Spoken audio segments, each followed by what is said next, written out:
माधाता एक पराक्रमी योद्धा थे। कम ही लोग होंगे जो माधाता के बारे में जानते हैं। प्रभु श्री राम के पूर्वज और इक्ष्वाकु वंश के इस महान योद्धा ने अपने पराक्रम से तीनों लोगों को एक ही दिन में हरा दिया था। इंद्र को परास्त कर उन्हें जीवन दान भी दिया था। यहाँ तक कि रावण जैसे राक्षस को भी भयभीत कर दिया था। उनके जन्म को लेकर भी एक बड़ी रोचक कहानी है। तो मित्रों, बिना देर के इस कहानी के बारे में हम आज के वीडियो में जानेंगे। तो मित्रों, माधाता का जन्म कैसे हुआ। महाभारत के वन पर्व अध्याय 126 के स्थान पर राजा युधिष्ठिर ने लोमस जी से पूछा था कि हे ब्राह्मण श्रेष्ठ, युवानाश्व के पुत्र माधाता तीनों लोक में विख्यात थे। उनकी उत्पत्ति किस प्रकार हुई। वीर माधाता ने यह सर्वस्व स्थिति कैसे प्राप्त कर ली। सुना है परमात्मा विष्णु के समान महाराजा माधाता के वश में तीनों लोग थे। हे गुरुवर, मैं आपके मुख से सुनना चाहता हूँ, इंद्र के समान उन नरेश पराक्रमी राजा का नाम माधाता कैसे हुआ और उनके जन्म का वृतांत क्या है। उस पर लोमस जी ने कहा, हे राजन, इक्ष्वाकु वंश में युवनाश्व नाम से एक प्रसिद्ध राजा हुए। युवनाश्व राजा ने बहुत से यज्ञों का अनुष्ठान किया। वे धर्मात्माओं में श्रेष्ठ थे।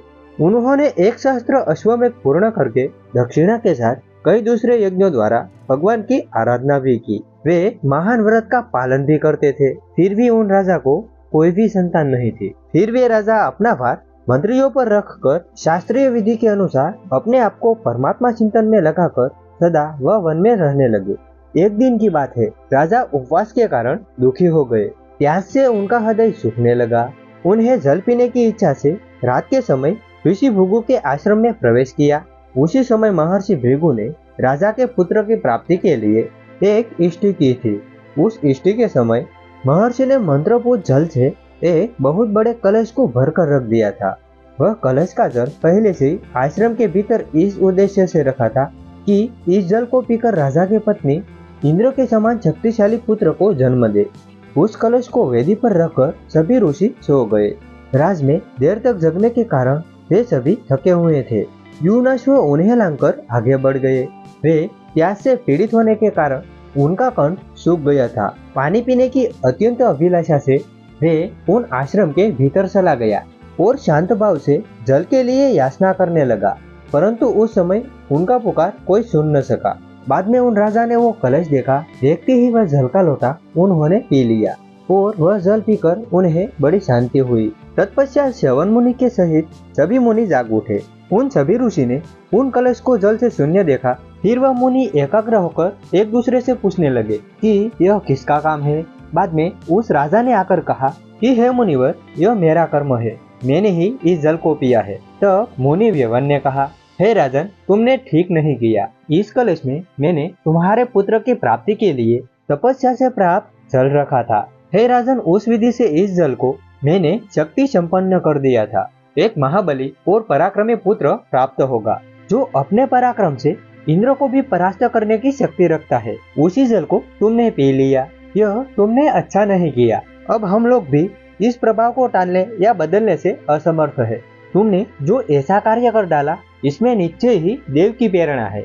हे महाराज, तुमने प्यास से व्याकुल होकर जो तपोबल से सूषित जल पिया है, उसके कारण से तुम्हारे पेट से एक पुत्र का जन्म होगा। इस उद्देश्य की सिद्धि के लिए हम तुम्हारी इच्छा के अनुयायी अत्यंत अद्भुत यज्ञ करेंगे, जिस कारण से तुम स्वयं शक्तिशाली रहकर इंद्र के ही समान पुत्र को उत्पन्न करोगे और गर्भधारण जनित कष्ट का भी तुम्हें अनुभव होगा। तो मित्रों, अब हम आगे जानेंगे कि उसका नाम माधाता कैसे पड़ा। 100 वर्ष पूरे होने पर उन महात्मा राजा की बाई को फाटने पर एक सूर्य के समान महातेजस्वी पुत्र का जन्म हुआ और उसी समय राजा की मृत्यु हो गई। तत्पश्चात महातेजस्वी इंद्र उस बालक को देखने के लिए वहां पहुंचे। उसी समय देवताओं ने महेंद्र से पूछा, यह बालक क्या पिएगा। तभी उन्होंने अपनी उंगली बालक के मुंह में डाल दी। माम अयम दाता, अर्थात यह मुझे ही पिएगा। वज्रधारी इंद्र के ऐसा कहने पर इंद्र और सभी देवताओं ने मिलकर इस बालक का नाम माधाता रख दिया। वीर माधाता के 13 वर्ष बीतने के पश्चात उसी समय वीर माधाता के चिंतन करने मात्र से ही धनुर्वेद सहित संपूर्ण वेद और दिव्य अस्त्र ईश्वर की कृपा से उपस्थित हो गए। आजगव नामक धनुष, सिंह के बने हुए बाण और अमेक कवच सभी तत्काल उपस्थित हो गए। साक्षात देवराज इंद्र ने वीर माधाता का राज्याभिषेक किया। भागवत पुराण के स्कंद 9 और अध्याय 6 के अनुसार रावण तथा अन्य लुटेरे भी माधाता से भयभीत हो रहे थे। भगवान के तेज से तेजस्वी होकर अकेले ही उन्होंने पृथ्वी पर 7 द्वीप पर शासन किया। वीर माधाता के युद्ध और उनके पराक्रम। भगवान बने वामन ने जैसे ही 3 पग में सब कुछ ले लिया, उसी प्रकार वीर माधाता ने धर्म के द्वारा तीनों लोक को जीत लिया। उन्होंने पर्याप्त दक्षिणा वाले नाना प्रकार के बहु यज्ञों द्वारा भगवान की आराधना की और उसी के फल से स्वर्गलोक में इंद्र का आधा सिंहासन प्राप्त कर लिया। अब आगे जानेंगे वीर माधाता का विवाह और उनके पुत्र के बारे में। राजा माधाता की पत्नी का नाम बिंदुमती था। उन पत्नी से उनके 3 पुत्र हुए, पुरुकृच, अमरीश और योगी मुचुकुंद। अब आगे जानेंगे वीर माधाता और रावण के युद्ध के बारे में। रामायण के उत्तर कांड के अनुसार एक समय जब रावण और माधाता का युद्ध हुआ, तभी वीर माधाता ने अकेले ही रावण सहित उनकी सभी सेना को परास्त कर दिया, जिस कारण से माधाता पर क्रोधित होकर रौद्रास्त्र चला दिया। उसको माधाता ने आग्नेय अस्त्र से नष्ट कर दिया।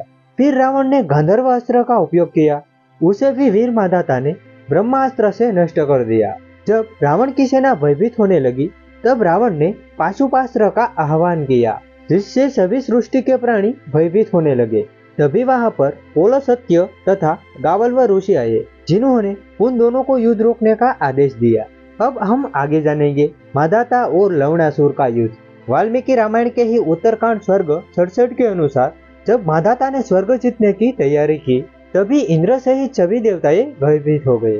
तभी इंद्र ने माधाता से कहा, क्या तुमने संपूर्ण पृथ्वी का राज्य अपने अधीन कर लिया?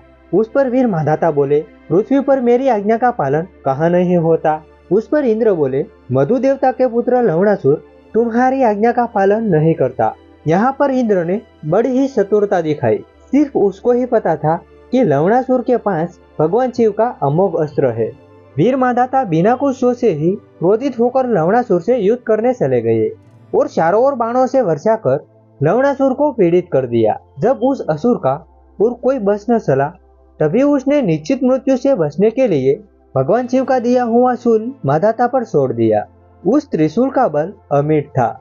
उस त्रिशूल ने महाराज माधाता को उनकी सेना सहित भस्म कर दिया।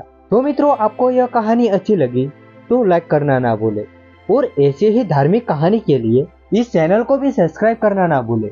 आप सबको हमारी तरफ से राधे कृष्णा।